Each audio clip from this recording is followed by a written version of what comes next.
Hey everybody, welcome to another edition of Tea with Pete. It's my absolute pleasure to have David Fajgenbaum with us this week. David and I go back a fair while, and we'll talk a little bit about that in some of our discussions. But it's I guess through the Castleman's Disease Collaboration Network that we met originally, David. So why don't we start there? 10-year anniversary. Tell me about it. Tell me about that anniversary and kind of what it means to kind of got to that key milestone. Sure. Well, first off, thanks so much for having me on. Any opportunity to spend time with Pete, I'm going to take, and I'm so happy to be with you today. So yeah, as you said, we just celebrated a big milestone, 10 years of the CDCN. Of course, it makes me think back to our early days of the CDCN and what led us to start the organization. I was a healthy medical student when I became a critically ill medical student with this horrible disease called Castleman's, and unfortunately spent many months in the ICU, had a bunch of relapses, and in May of 2012, I had a conversation with my doctor where he explained to me that we were out of options. There were no more drugs in development. There were no more promising leads. I was going to die from this disease, and of course, I was devastated for myself and my family, but also for all the other patients that were battling this horrible disease that were also being told that we were out of options. And so I teamed up with my doctor, Fritz Van Ree, and we launched the Castleman's Disease Collaborative Network with the goal of advancing research and treatments for Castleman's. And we dreamed about 11 years later, a world where we can talk about diagnostic criteria and treatment guidelines and drugs that we've advanced. But we didn't know if it could really become a reality. But frankly, Pete, thanks to people like you who have joined on board and been a part of this mission. Pete, as a board member for the CDCN and others from Medidata, like Sheila Diamond and Hannah Oramendia, who have just put so much heart and soul into the organization. I am alive 11 years later now. I did just celebrate, the 10 years of the CDCN, and there are patients all over the world who are benefiting from our work. So thanks so much to you, and yeah, big cheers. I know this is just tea with Pete, but we might have to have an actual proper cheers to 10 years. We'll make sure that happens, and we'll do a beer with Buckman, perhaps. I like Um, it. That's the next so, podcast. yeah, exactly. So, I mean, you touched on so many things there that I could ask you about, but I guess there's a personal piece to this, which I think I'm always fascinated with. You have come through that, and living to tell the story and championing what great cause that you're pushing for. Really, I would say being an inspiration to people to utilizing their life in the right way and trying Yeah, to do something good with what your work is. There's a whole piece there where you got sick, you nearly died, but you've now got a wife, you made the decision to have kids, you've still got this that's right. illness. That must be a huge sort of personal challenge to even just make the decision to have kids, for example. That's kind of fascinates me, and they're the things where I'm like, wow, as a human being, that must be a hell of a journey. Yeah, absolutely. And it has been a hell of a journey. There were questions that, none of us as human beings want to sort of have to battle with.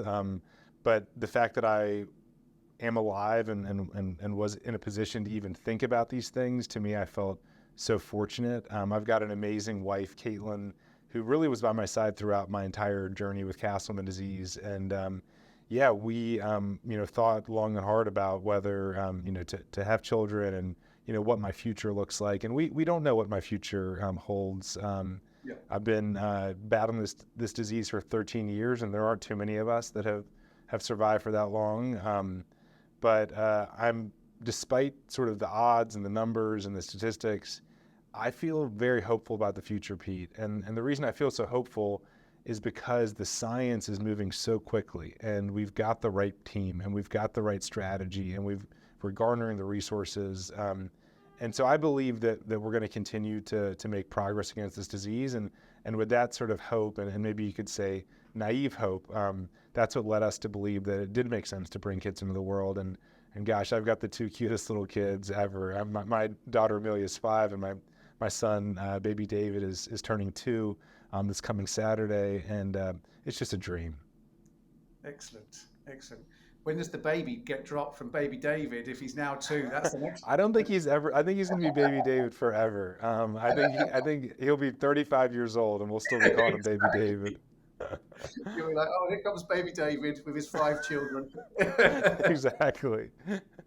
Excellent, excellent. So the piece there that I think is really interesting, you talked about the right team and the right work that's going on at the CDCN. And one of the reasons that I love working with the CDCN, and I like to give my time to try and help as much as I can. And one of the things, and one of the strong reasons, and one of the things that I did a shout out when I did my charity fundraising for CDCN, was, it's not a huge administrative organization that's carrying a whole load of high salaried people, etc. Yep.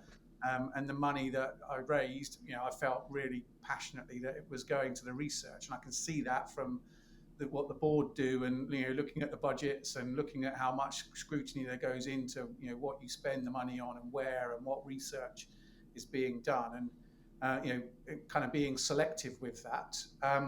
How do you find dealing with the pace of the research? You said the science is moving on and is moving quickly. How do you find that? And obviously your mission is to find a cure. Yep. You're trying to make sure that you've got that possibility of finding something that is going to get to the bottom of why these patients are getting this disease. How do you keep up with that scientific side, and how do you make sure that there is enough movement at the right pace to kind of keep things moving at the right pace? It's such a great question, because every research organization has a different sort of strategy for how they go about advancing research. The traditional strategy is where you raise money and then you invite people to come to you with ideas for how to use the money, and when they put forward those ideas, they're requesting the funds. And so you raise money, people apply for the funding, you give them the money, they do the research. That's the traditional model. For the CDCN, we've taken a different approach, and that's where we spend a lot of time with our physicians, researchers, and patients all around the world trying to understand what research needs to be done, whether that person can do it or someone else can do it, just what needs to be done, period. Let's prioritize it, and then let's go out and recruit the best researcher in the world to do that study. And so oftentimes the person who comes up with the idea, okay, you should study this, you should do serum proteomics, or you should do pathogen discovery, whatever it may be, is not the best person in the world to do this study. I mean, what's the chance that the best RNA sequencer in the world also happens to know a lot about Castleman disease? It's very unlikely, right? What we know is that people who know a lot about Castleman disease, they can decide what should be done, but then we should go out and find the best person in the world to actually do it. And so dissociating those two things has been just a game changer for us, because now we can go out and we can find the most cost-effective and efficient way to answer our question and to do our science, as opposed to the traditional way where sort of you're tied to whoever has the ideas, who gets the funding. And that's allowed us to be extraordinarily lean and efficient. And it's frankly why patients like me and so many others are doing so well, is this new model. And you're probably listening to the model, and others from Medidata and beyond are listening and saying, well, that's how we do things in the business world. I mean, that doesn't seem like it's that groundbreaking, right? And it's like, yeah, you're right. We're actually doing things just like you do in the business world, but that's not typically how things are done in the nonprofit research world. It's always interesting when you start with the sort of label of non-profit, whether that's any sort of charity, and some other charity stuff through a friend of mine that I've been involved in, and I'm like, oh, why don't you charge for that? She's like, well, we're a charity, we wouldn't charge for that. I was like, but you could make some revenue out of that, and then you could pile that back into your organization. And we had this whole conversation about it. She's like, but we're a non-profit, we don't even think like that. I was like, yeah, but that's why you need somebody like me to come in and just say, well, why are you not charging people for that? Exactly. I totally agree, and I think that you're exactly right. That helps you get to the next level. Yeah, exactly. You talked about Sheila and some of my other colleagues at Medidata, which you kindly mentioned the great work that they do. We've had a long collaboration for a number of different years through, I think, your first discussions with Glenn a long time back. That's about right. where we could potentially help CDCN.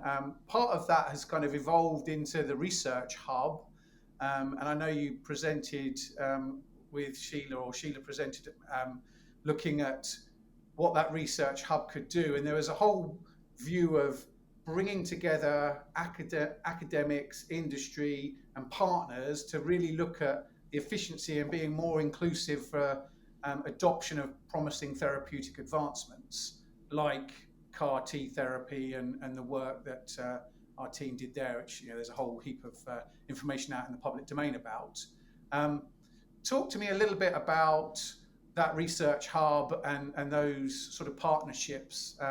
Partnering is a key thing in the space that you're in, and you touched on it just now as well. I'm interested to hear your thoughts on some of that. Sure. Well, just as you said, it sort of all starts with Glenn. I got a chance to meet Glenn back in 2014 or 2015, and told him about a research project that we were working on, and how we needed a data science partner to help to analyze it, which happened to coincide with when Medidata was creating the Rave Omics platform. And Glenn said, "We're in. Like, just count us in. We're going to do this." And I was like, "Well, what do you mean? Like, how much is it going to cost?" He said, "No, we're just going to do it for free." It's like, oh my gosh. And so he garnered, he brought together this whole team of amazing scientists at Medidata to do the deep analyses of this large study, which ended up resulting in new treatment approaches for Castleman's, new biomarkers for Castleman disease. Really the largest and most high impact study that's ever been done in Castleman's was a close partnership between the CDCN, my center here at Penn, and Medidata. And I'm so proud of that partnership. And so that, of course, was the first step towards where we are and where we've gone with Medidata, and it's been such a fun ride. As you said, there's this new hub, and I'm really excited to be a part of it. So we've started out by looking at a side effect that occurs in individuals who get cellular immunotherapy. Cellular immunotherapy is probably the most exciting area in all of cancer, where you can literally cure patients with their own immune cells. You reprogram their immune cells to kill their cancer. And it is incredible to hear the stories of people who are alive that never should have been because of their disease. However, cellular immunotherapy brings with it a horrible side effect, something called cytokine release syndrome, where basically your immune system goes berserk and you can die as a result of that CRS. Well, it turns out that CRS is almost identical to Castleman disease. So when patients get cellular immunotherapy and they get really sick with CRS, they look almost identical to a Castleman disease patient. And we know a lot about Castleman disease, and we know a lot about what you call cytokine storm, which is what happens in these patients. And so we've been able to partner really closely to think about what are ways we can predict who will go on to have a cytokine storm after they get cellular immunotherapy. What are some of the right treatments to give to them based on what we're seeing clinically? And there's no organization like Medidata in terms of the amount of data that you have, how collaborative you are, how patient-focused you are. And so I could not be more excited to be a part of this hub with you guys. Excellent. And what a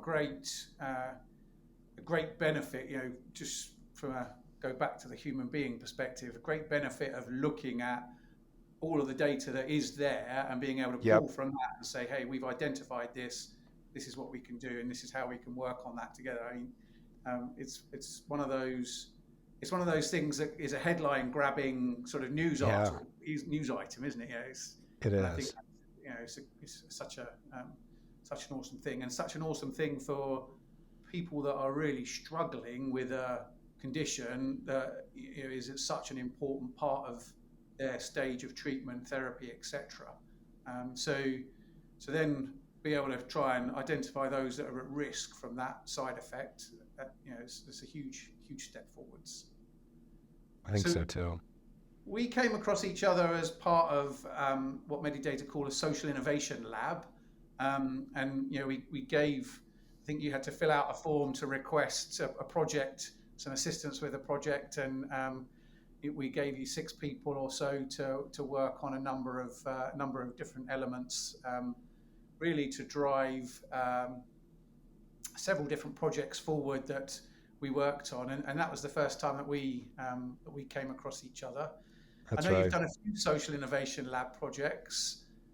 How does that work for a non-profit? What does that mean to a non-profit, I guess, is my question, to be able to get those resources who have time dedicated in their workday to really dedicate some effort to an initiative that you're trying to achieve?